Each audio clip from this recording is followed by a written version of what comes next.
मेरे सभी प्यारे साथियों को मेरा प्यार भरा नमस्कार। और आज की वीडियो में हम लोग डिस्कस करेंगे एक नया फिगर ऑफ स्पीच। अच्छा, उस फिगर ऑफ स्पीच का नाम क्या है? अपॉस्ट्रोफी। अपॉस्ट्रोफी की अगर हम बात करें तो इसको हिंदी में हम क्या कहते हैं? संबोधन अलंकार कहते हैं। दोस्तों क्या कहते हैं? संबोधन अलंकार। अच्छा, नाम से ही आपको पता लग रहा होगा कि किसी को संबोधित किया जा रहा है, किसी को एड्रेस किया जा रहा है, ठीक है। और जहां पर किसी को एड्रेस किया जाए तो वहां पे कौन सा अलंकार होगा? हमारा अपॉस्ट्रोफी अलंकार होगा, अपॉस्ट्रोफी फिगर ऑफ स्पीच होगा। इतना क्लियर हो गया। थोड़ा सा डेफिनेशन के थ्रू और इसको क्लियर करते हैं कि आखिर हम वाक्य को कैसे पहचानेंगे कि इसमें अपॉस्ट्रोफी फिगर ऑफ स्पीच है। तो जरा समझो, एन अपॉस्ट्रोफी इज है अ direct address. Apostrophe figure of speech में क्या किया जाता है? डायरेक्ट एड्रेस किया जाता है, सीधे संबोधित किया जाता है। अब भाई किसको सीधे संबोधित किया जाता है? तो यहां से समझिएगा, टू दी डेड, यानी कि किसी मृत व्यक्ति को जो इस दुनिया में अब है ही नहीं, जो हमारे बीच है ही नहीं, हम उसको याद करते हैं और याद करके उसको संबोधित कर रहे हैं, तो वहां पर भी हमारा कौन सा? अपॉस्ट्रोफी फिगर ऑफ स्पीच होगा। पहली चीज। दूसरी चीज, टू दी अब्सेंट पर्सन। मान लीजिए कोई व्यक्ति हमारा अब्सेंट है, अनुपस्थित है, वो हमारे बीच नहीं है, और जब वो हमारे बीच नहीं है तो हम उसको याद करके उसको एड्रेस कर रहे हो, संबोधित कर रहे हो, तो वहां पर भी हमारा अपॉस्ट्रोफी फिगर ऑफ स्पीच होता है। तीसरी चीज, टू अ पर्सोनिफाइड ऑब्जेक्ट और आइडिया। किसी भी मानवीकृत वस्तु या विचार को भी हम क्या करते हैं? संबोधित करते हैं, तो वहां पर भी हमारा कौन सा? अपॉस्ट्रोफी फिगर ऑफ स्पीच होता है। इतना क्लियर हो गया। तो अपॉस्ट्रोफी फिगर ऑफ स्पीच क्या है? अपॉस्ट्रोफी फिगर ऑफ स्पीच में डायरेक्ट एड्रेस किया जाता है किसको? To the dead, or to absent, or to a personified object और आइडिया। यानी कि अपॉस्ट्रोफी वह अलंकार है, वह अलंकार है जिसमें किसी मृत व्यक्तियों, अनुपस्थित व्यक्तियों को या कोई मानवीकृत वस्तु या विचारों को क्या किया जाता है? स्पष्ट रूप से संबोधित किया जाता है। मतलब ये हुआ कि मान लीजिए कोई भी मृत व्यक्ति है जिसकी मृत्यु हो चुकी है, वो इस दुनिया में है ही नहीं, लेकिन फिर भी हम उसको याद करते हैं, ठीक है। तो जब हम याद करते हैं, जब हम उसको पुकारते हैं, एड्रेस करते हैं, संबोधित करते हैं, तो वहां पे हमारा कौन सा फिगर ऑफ स्पीच होगा? अपॉस्ट्रोफी। मान लीजिए अनुपस्थित व्यक्ति है, अनुपस्थित व्यक्ति से मतलब यह है वो इस समय नहीं है हमारे बीच में। मतलब ये हुआ, मान लीजिए थोड़ा सा इधर उधर की बातें करके हम आपको बताते हैं कि मान लो आपकी कोई बहुत अच्छी प्रेमिका थी, या मान लीजिए आप किसी को बहुत ज्यादा प्रेम करते थे, लेकिन अब वो इस दुनिया में नहीं है, अब वो आपसे दूर जा चुकी है, लेकिन उसकी प्यारी मीठी यादें अभी भी तुम्हारी यादों में हैं, अभी भी तुम्हारे मन मस्तिष्क या हृदय में बसती हैं। तब उनकी यादों को याद करके आप क्या करते हो? उसे याद करते हो। और जब आप याद करते हो, उसको एड्रेस करते हो, संबोधित करते हो, यार क्या वो पल थे, वो भी क्या दिन थे, कितने खूबसूरत दिन थे, ठीक है। तो इस तरीके से जब आप याद करते हो तो वो भी हमारा क्या है? अपॉस्ट्रोफी फिगर ऑफ स्पीच है। इतना क्लियर हो गया। तो चलो अब यहां पर एक बार को इसे भी समझ लो कि यहां पर जो राइटर होता है वो किस तरीके से इसको यूज करता है, पोइट। ये एक संबोधनात्मक अलंकार है। यहां पर जो कवि होता है ना, वो किसी मृत व्यक्ति या मानवीकृत वस्तु या पदार्थ या विचार को क्या कर रहा होता है? एड्रेस कर रहा होता है, संबोधित कर रहा होता है। इस अलंकार के द्वारा जो कवि होता है, पोइट होता है, वो अपने एक्सप्रेशन को, अपनी अभिव्यक्ति को अधिक सबल या सजीव बना देता है। यानी कि बिल्कुल ऐसा लगने लगता है जैसे कि वो व्यक्ति हमारे सामने ही हो, एकदम सजीव बना देता है। अनुपस्थित व्यक्ति हो और सजीव बना देता है, लेकिन वो वास्तविकता में हमारे सामने नहीं होता, अनुपस्थित होता है, एकदम अनुपस्थित हो। कोई निर्जीव वस्तु हो या कोई भाववाचक वस्तु, गुण या पदार्थों को इस तरीके से वो एड्रेस कर रहा होता है, इस तरीके से संबोधित करता है जैसे कि वो वर्तमान में एकदम सजीव और सजग हो। मतलब वर्तमान में, प्रेजेंट टाइम में बिल्कुल हमारे सामने खड़ा हो। हम इस तरीके से उसको एड्रेस करते हैं, तो वहां पे हमारा अपॉस्ट्रोफी फिगर ऑफ स्पीच होता है। थोड़ा सा यहां पर समझिएगा, थोड़ी सी जानकारी और मैं दे दूं अपॉस्ट्रोफी फिगर ऑफ स्पीच के बारे में। अगर हम अपॉस्ट्रोफी की बात करते तो ये जो शब्द है ना, वो ग्रीक भाषा से आया है सर। कहां से आया है? ग्रीक। और ग्रीक भाषा के दो शब्दों से मिलकर के बना है, एपो। एपो का दोस्तों जो मतलब होता है, एपो का जो मतलब होता है वो क्या होता है? अबे होता है, यानी कि अबे, अबे। और दूसरा स्ट्रॉफी। स्ट्रॉफी जो बना है ना वो स्ट्रैफो से बना है, एस टी स्ट्रैफो, STREPHO, PHO स्ट्रैफो। और स्ट्रैफो का मतलब होता है टू टर्न, यानी कि टर्न, टर्न टर्न, ठीक है, ये यहाँ पे लिख देते हैं टर्न, ये स्ट्रैफो का मतलब होता है। इसका मतलब ये हुआ, अगर हम अपॉस्ट्रॉफी की बात करें तो अपॉस्ट्रॉफी का मीन्स क्या हो गया, अपॉस्ट्रॉफी का मतलब होगा, ठीक है, टर्न अवे या टर्निंग अवे, टर्न अवे या टर्निंग अवे, अपने विचारों से वो कभी होता है वो क्या हो जाता है, टर्निंग अवे कर देता है। पहली चीज, ये चीज आप ध्यान बनाए रखना। दूसरा, अगर हम इसके ट्रिक की बात करें, इसकी ट्रिक की बात करें कि भैया आपको कुछ भी नहीं पता है, कहीं कुछ भी नहीं पता है, तो एक ट्रिक याद रखना, इसमें क्या होता है कि रिप्रेजेंट किया जाता है by an exclamation mark, represented by an exclamation mark, exclamation mark, ठीक है, ये भी ध्यान बनाए रखना, एक्सक्लेमेशन मार्क, यानी कि ये वाला साइन जरूर लगा होगा दोस्तों।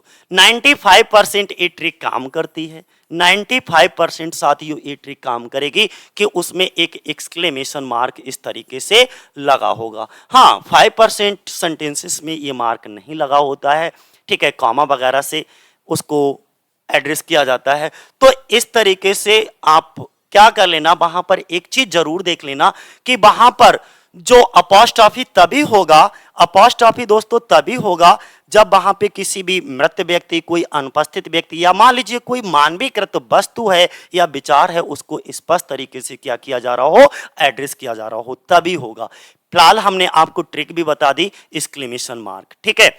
चलो इसके एग्जाम्पल के थ्रू और अच्छा समझते हैं। और एक चीज मैं बता दूं, अगर अभी भी आपको समझ में नहीं आया तो मैं थोड़ा सा और क्लियर कर देता हूं। मान लीजिए आप कहीं बाहर घूमने के लिए जा रहे हो और अचानक से रास्ते में आपकी बाइक बंद हो जाती है, क्योंकि उसमें पेट्रोल तो हो, जो था थोड़ा बहुत वो खत्म हो गया। तब आप बाइक को ऐसे करके हिलाते हो और कहते हो यार भैया चल, वहां तक तो पहुंचा दे, कम से कम जहां तक तो जाना है, ठीक है, चल चल। इसका मतलब आप किसको एड्रेस कर रहे हो, किसको बोल रहे हो, एक निर्जीव वस्तु को, क्योंकि मोटरसाइकिल तो हमारी निर्जीव है ना, लेकिन फिर भी हम कह रहे हैं भैया चल, कैसे स्टार्ट हो जा, वहां तक पहुंचा दे। इसका मतलब ये हुआ हम किसको एड्रेस कर रहे हैं, किसी निर्जीव वस्तु को। या मान लीजिए कोई ऐसा दोस्त जो आपके दिल के बहुत करीब था, लेकिन वो इस समय नहीं है आपके सामने, और आप उसको, जब वो आपके बीच नहीं है, अनुपस्थित है, लेकिन आपको उसकी कोई बात याद आ रही है, या मान लीजिए जैसी याद आई वैसे ही आप उसके बारे में कुछ बोलना शुरू कर देते हो, एड्रेस करना शुरू कर देते हो, संबोधित करना शुरू कर देते हो, तो वहां पर भी फिगर ऑफ स्पीच होता है। थोड़ा और समझ लीजिए, ठीक है, मान लीजिए आपकी माँ है, आपकी माँ ने अगले दिन आपका जन्मदिन है, ठीक 12 बजे के बाद, ठीक है, तो आप सो रहे हो इस समय, और आपकी माँ चुपके से आती हैं और आपके बिस्तर पर एक बहुत प्यारा सा गिफ्ट रख करके चली जाती हैं, ठीक है। जैसे ही आप जागते हो और वो गिफ्ट जैसे ही आप उठा करके देखते हो, जैसे ही आपकी नजर उस गिफ्ट पर पड़ती है, वैसे ही आपके मुंह से निकलता है थैंक यू मम्मी। तो थैंक यू मम्मी जो आपने बोला, मम्मी तो अभी वहां पर उपस्थित नहीं है, लेकिन फिर भी आपने कहा थैंक यू मम्मी, इसलिए वहां पर क्या है कि अब्सेंट है, वो व्यक्ति क्या है, अब्सेंट है, लेकिन फिर भी आपने कहा थैंक यू मम्मी, आपने फिर भी एड्रेस किया। यही भैया हमारा अपॉस्ट्रॉफी है, यही हमारा संबोधन है, ठीक है। अब कुछ एग्जाम्पल के थ्रू समझो, और ये ऐसे एग्जाम्पल हमने ज्यादातर उठाए हैं जो किसी ना किसी एग्जाम में लगभग पूछे गए हैं, ठीक है। टीजीटी पीजीटी के एग्जाम्पल ज़्यादा ले लिए हैं जो यहाँ से, इसलिए ये इम्पॉर्टेंट भी है, और हमने डाल भी रखा है कि कितनी बार कौन सा एग्जाम्पल हमारा पूछा गया है, ठीक है। जैसे अगर हम बात करते हैं, पहला ही एग्जाम्पल यहाँ पर देख लो, ओ सॉलिट्यूड। भैया यहाँ पर पहली चीज आप तुरंत पहचान पे जाओगे, जो हमने ट्रिक बताई थी, जो हमने भाई ट्रिक बताई थी, ट्रिक क्या थी कि वहां पर एक एक्सक्लेमेशन मार्क जरूर लगा होगा। तो देखो पहली चीज ये चेक कर लो कि एक्सक्लेमेशन मार्क लगा है, ठीक है। तो आप 95% तुरंत कहां पहुंच जाओगे, अपॉस्ट्रॉफी फिगर ऑफ स्पीच पे पहुंच जाओगे। लेकिन फिर भी आगे चेक कर लेना है कि वास्तव में इसमें एड्रेस किया भी जा रहा है किसी को या नहीं भी किया जा रहा है। अगर एड्रेस किया जा रहा है तो किन किन लोगों को एड्रेस किया जा रहा है, जैसे कोई मृत व्यक्ति हो, अनुपस्थित व्यक्ति हो, मानवीकृत वस्तु हो या कोई विचार हो, उसको संबोधित यहाँ पे उसको क्या किया जा रहा होगा, संबोधित किया जा रहा होगा। यहाँ पे ओ सॉलिट्यूड, अरे एकांत। ओ सॉलिट्यूड का मतलब क्या होता है, अरे एकांत। तो यहाँ पे एकांतवास को क्या किया जा रहा है, संबोधित किया जा रहा है। वेयर आर दाई, पोएट्री में दाई का मतलब होता है यू, ठीक है। वेयर आर दाई या यहाँ पे योर, यानी कि where are thy charms, where, हे एकांत, तुम्हारे आकर्षण कहाँ हैं, तुम्हारा चार्म जो है, जो आकर्षण है वो कहाँ है। बिच सेजेज, सेजेज का मतलब संत महात्मा होते हैं। Have seen in thy face, have seen दिखाई देते हैं, इन दाई फेस तुम्हारे चेहरे पर, यानी कि आपके मुख पर किन ऋषियों ने देखा है, कौन से ऋषि जो हैं वो हमको दिखाई देते हैं, ये बात वो कह रहा है। और ये कहाँ से लिया गया, ये कब आया है, टीजीटी के 2003 में ये पूछा जा चुका है।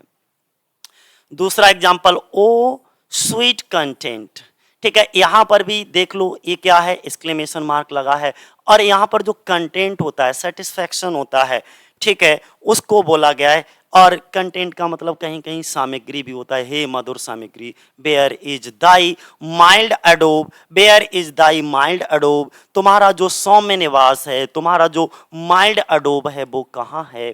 तो इस तरीके से यहां पर संबोधित किया जा रहा है। A line most and most important है, कहीं पर भी नोट डाउन कर लीजिएगा। और ए लाइन पीबी शैली की बहुत ही इंपॉर्टेंट लाइन है। आपने पहले जब आप इंटरमीडिएट में रहे होगे तो एक पोएम पढ़ते होगे, आ लैमेंट।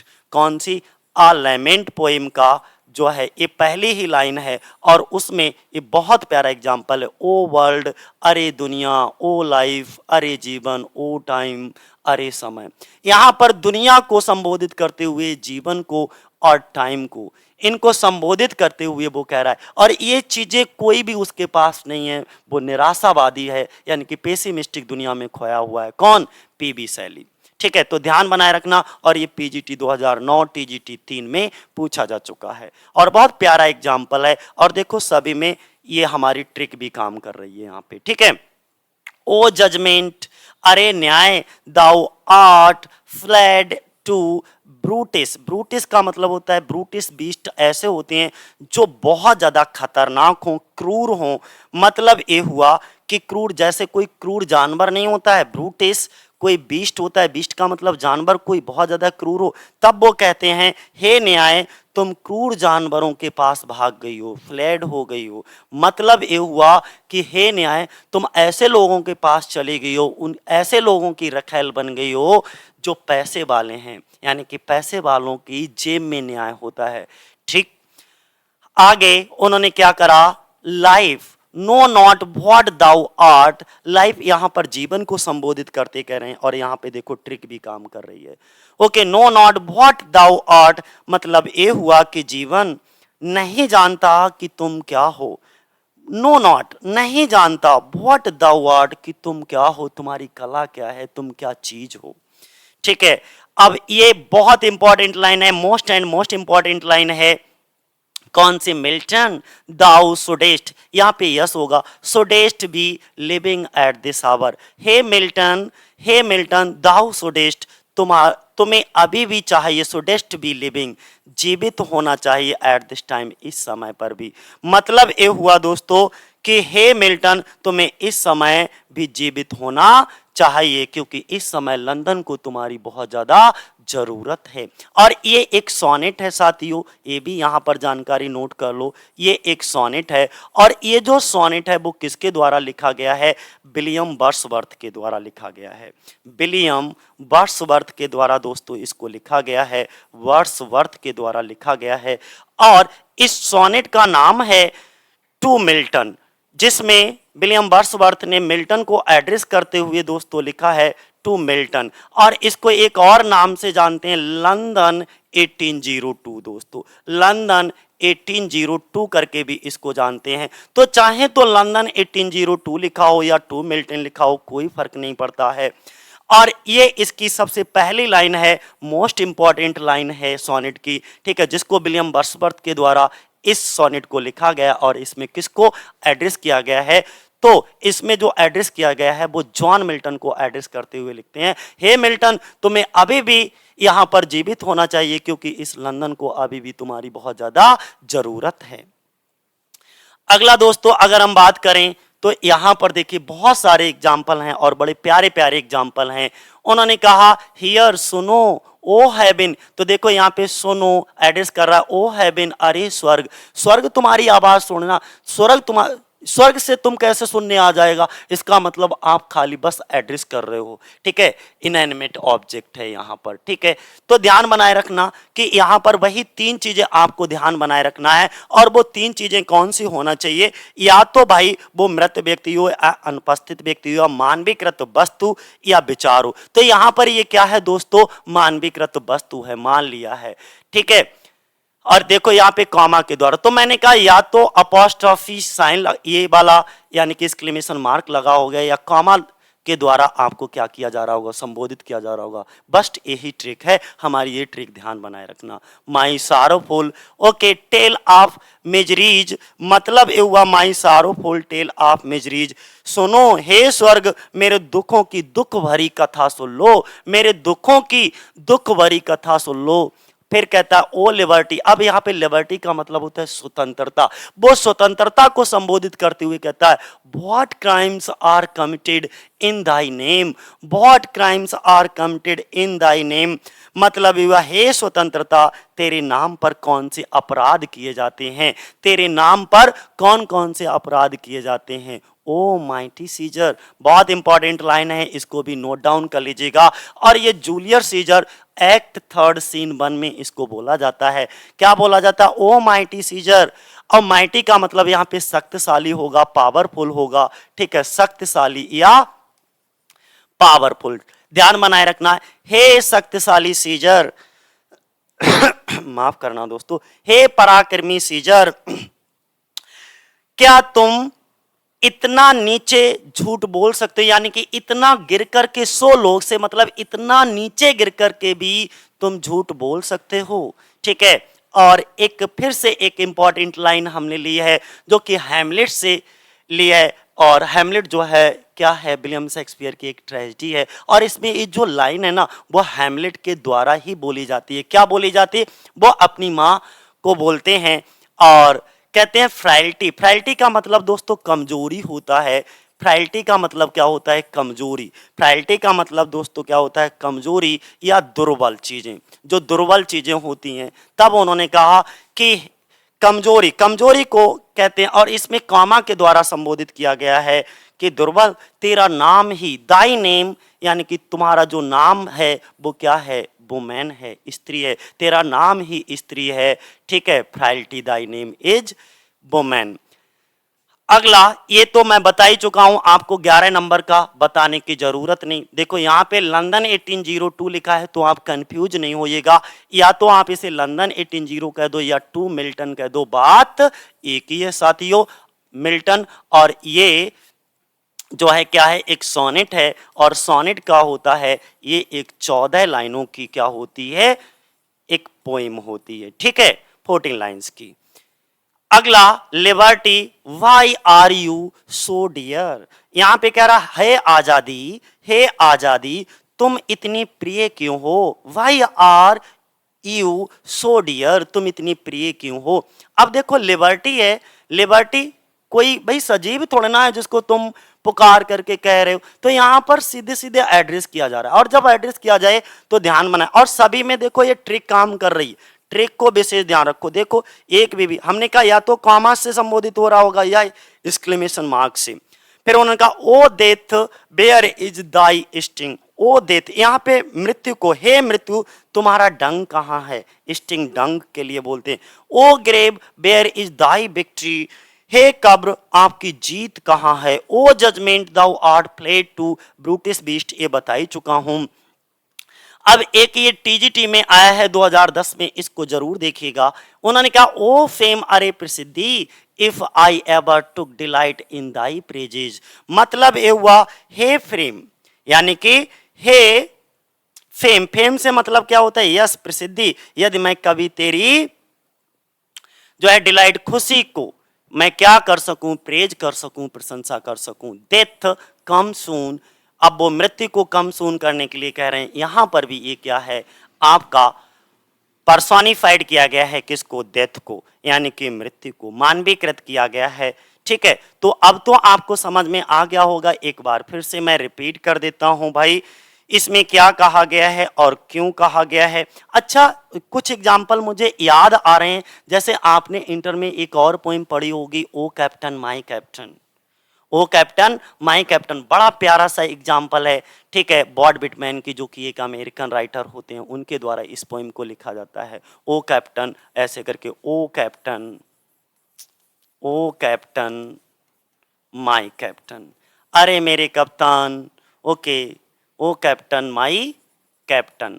और हमने अपनी फियरफुल जो है ट्रिप जो है वो क्या कर ली है, कंप्लीट कर ली है। तो इसमें वो यही बात कहते हुए नजर आ रहे हैं, our fearful trip is done, हे कप्तान हमारी जो भयानक यात्रा थी वो क्या हो गई, समाप्त हो गई। Our fearful trip is done, इस तरीके की लाइनें हैं और बड़ी प्यारी लाइनें हैं, याद आ गई तो मैंने यहाँ पर लिख दी है। ठीक है, बॉड बिटमैन की पोएम से, ओ कैप्टन माई कैप्टन से ली गई है। ठीक है, और ये भी एक पर्सनल एलिजी की कैटेगरी में रखी जाती है, तो ध्यान बनाए रखना इसको भी। ठीक है, बहुत प्यारी प्यारी सी लाइनें हैं जिसको आपको क्या करना है, ध्यान बनाए रखना है। ठीक, तो ये है हमारा फिगर ऑफ स्पीच, कौन सा, अपॉस्ट्रॉफी, जिसमें क्या होता है कि या तो मृत व्यक्तियों को, किसको किसको भैया, मृत व्यक्तियों को, मृत व्यक्तियों को, और किसको किया जाता है, मृत व्यक्ति हो या मान लीजिए कोई अनुपस्थित व्यक्ति हो, मानवीकृत वस्तु हो, अनुपस्थित, अनुपस्थित व्यक्ति हो, ये मानवीकृत वस्तु हो, मानवीकृत वस्तु या विचार हो, वस्तु या विचार हो, जिसको भैया सीधे क्या किया जा रहा हो, एड्रेस किया जा रहा हो, क्या किया जा रहा हो भैया, एड्रेसिंग किया जा रहा हो वहां पे। और जब एड्रेसिंग किया जा रहा हो, संबोधित किया जा रहा हो, ठीक है, तो वहां पे क्या होगा हमारा, संबोधन लिख देते हैं सीधे सीधे। ठीक है, संबोधन किया जा रहा हो, ठीक है, तो वहां पे क्या होगा हमारा, अपॉस्ट्रॉफी फिगर ऑफ स्पीच होगा। बस इतना ध्यान रखना, यही हमारी क्या है। और ट्रिक तो आपको बता ही चुका हूं, देखो हर एक उसमें ट्रिक जरूर बता रहा हूं, या कॉमा, दो चीजें। ठीक है, तो अब आगे हम लोग अगला डिस्कस करेंगे नेक्स्ट।